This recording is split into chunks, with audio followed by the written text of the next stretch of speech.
बिस्मिल्लाहिर्रहमानिर्रहीम अस्सलामु अलैकुम वरहमतुल्लाहि वबरकातुहू। दोस्तों, आज की वीडियो में हम बात करेंगे, रमज़ानुल मुबारक का महीना चल रहा है। बहुत सारे हजरात कुरान पाक पढ़ रहे हैं। माशाअल्लाह, बहुत अच्छी बात है। घरों में, दुकानों पर, मार्केट में, हर जगह माशाअल्लाह कुरान पाक का माहौल बना हुआ है। बहुत सारे हमारे हजरात ऐसे हैं, हमारे मुसलमान भाई, के जिनके पास कुरान पाक उस वक्त मौजूद नहीं होता है, तो वो मोबाइल में कुरान पाक पढ़ लेते हैं। तो क्या कुरान पाक मोबाइल में पढ़ना उतना ही सवाब मिलता है कि जितना हम फिजिकल होकर के कुरान शरीफ पढ़ते हैं?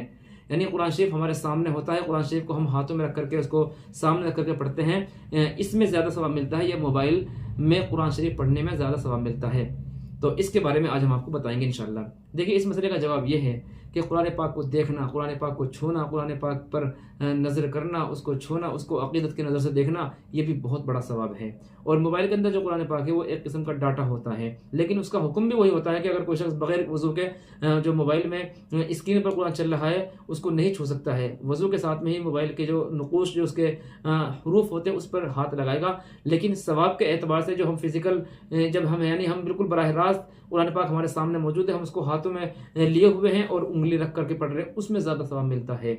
क्योंकि उसमें कुरान पाक को देखना भी एक, बहुत सारी किताबों के अंदर लिखा है कि जो शख्स कुरान पाक को देख करके पढ़ता है उसकी निगाहें तेज़ होती हैं, उसकी रोशनी तेज़ बढ़ती है, उसकी रोशनी में अल्लाह तबारक व तआला निखार पैदा करते हैं और उसकी आंखों की रोशनी और आंखों की बीनाई बहुत ज़्यादा बढ़ जाती है बिल मुकाबिल मोबाइल के। मोबाइल तो एक किस्म की मजबूरी है, उज़ुर है। मार्केट में हैं आप, दुकान पर हैं, कुरान शरीफ नहीं रख सकते वहाँ पर बेअदबी की वजह से, या कहीं बाजार में जा रहे हैं, आपको कुरान शरीफ पढ़ना है, तो वो तो एक किस्म की मजबूरी है कि वहाँ आप कुरान पाक नहीं ले जा सकते हैं, तो उस मजबूरी में कुरान शरीफ पढ़ सकते हैं। लेकिन सवाब का एतबार से ज़्यादा जो सवाब मिलता है वो देख करके कुरान शरीफ पढ़ने में और उसको छू करके पढ़ने में मिलता है। बाकी मोबाइल में कुरान शरीफ पढ़ने की इजाज़त है, लेकिन सवाब ज़्यादा उसी में मिलता है जब हम फिजिकल होकर के कुरान शरीफ पढ़ते हैं, यानी सामने हमारे पास कुरान शरीफ है और हम उसको हाथ में लगा करके, हाथ में रख करके उसको छू करके पढ़ते हैं, चूमते हैं हम उसको, जब हमें ज़्यादा सवाब मिलता है। तो उम्मीद है बात आपकी समझ में आई होगी। आपके भी कोई मसाइल हो, क्वेश्चन हो, कमेंट बॉक्स में लिख के अगली वीडियो में इंशाल्लाह उसको बताया जाएगा। अस्सलामु अलैकुम वरहमतुल्लाहि वबरकातुहू।